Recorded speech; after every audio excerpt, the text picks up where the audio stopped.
Dynasty and the eventual building of the Hearst Castle over in California. Now right over here on the left, this flat area was the Virginia and Truckee Railroad Yard.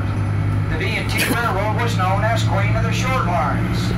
It was in operation from 1869 to 1939 between Virginia City and Carson City.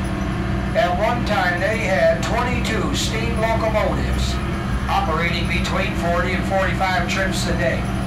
In 1872, they opened up a spur from Carson City to Reno to tie in with the Central Pacific Railroad. That spur stayed in operation until 1950. The red building on our left is the old freight depot. I'll show you the ticket office a little further up here into the tour. Now on the right side of the tram, these blocks right along here were known as the Red Light District.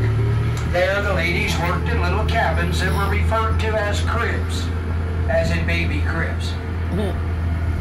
Now down the hill to the left there's a large tan tailing pile. That comes from the Consolidated California and Virginia mines. The Con Virginia was the largest mining operation on the Comstock. They mined $110 million worth of gold and silver. In the late 1800s we had more than 22 mines in operation. They dug over 750 miles of shafts, drifts, and tunnels underneath Virginia City and Gold Hill, many of which still stand today, being held up by timbers brought over from the Lake Tahoe Basin. Yellow building on the left is the Comstock History Center. In the window is the Dayton number 18 steam locomotive. Now right up here on the right is a monument to the Red Light District. A little more on here about Julia Blitz murder too, a little bit of whodunit. Now down the hill to the left, you'll see a multi-story brick building with that white porch. That's St. Mary Louise's Hospital. That was run by the Sisters of Charity in the late 1800s. Remained a hospital till the early 1940s. It's now an art center and a retreat, and they do have overnight accommodations.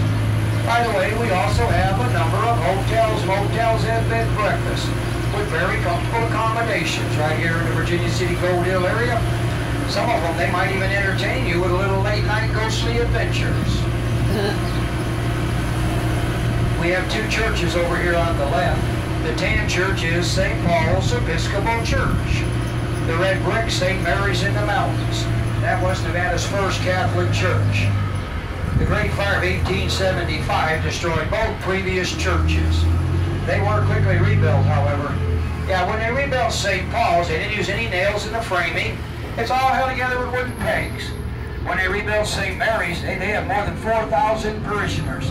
And that church was rebuilt to the size you see today. St. Mary's will be open until 5 o'clock for self-guided tours. They have a gift shop, a free museum, and the monk's wine cellar downstairs. St. Paul's is not open at this time. Building right here in front of us was the rectory for St. Mary's. It's now a private residence.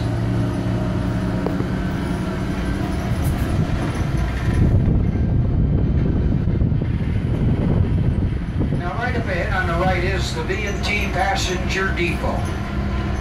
Starting this weekend, they'll be operating a tourist train between Virginia City and Gold Hill.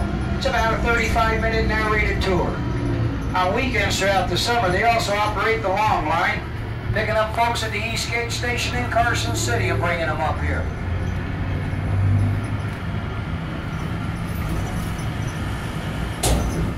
This yellow building on our right is the ticket office I mentioned earlier. Now, a few years ago, it was bought back by the railroad after being a residence for over 20 years, and is now the ticket office again. Alrighty, now as we pull up here, if you look to the right on the street above, you'll see a brick building with a white porch surrounding it and a nice tall chimney. That's the Mackey Mansion. John Mackey came to Virginia City. He began work as a miner. But John Mackey, James Flood, James Fair, and William O'Brien became known as the Silver Kings. John Mackey outlived his three partners. When he died in 1903, he was worth in excess of $80 million. The University of Nevada in Reno has the Mackey School of Mines bearing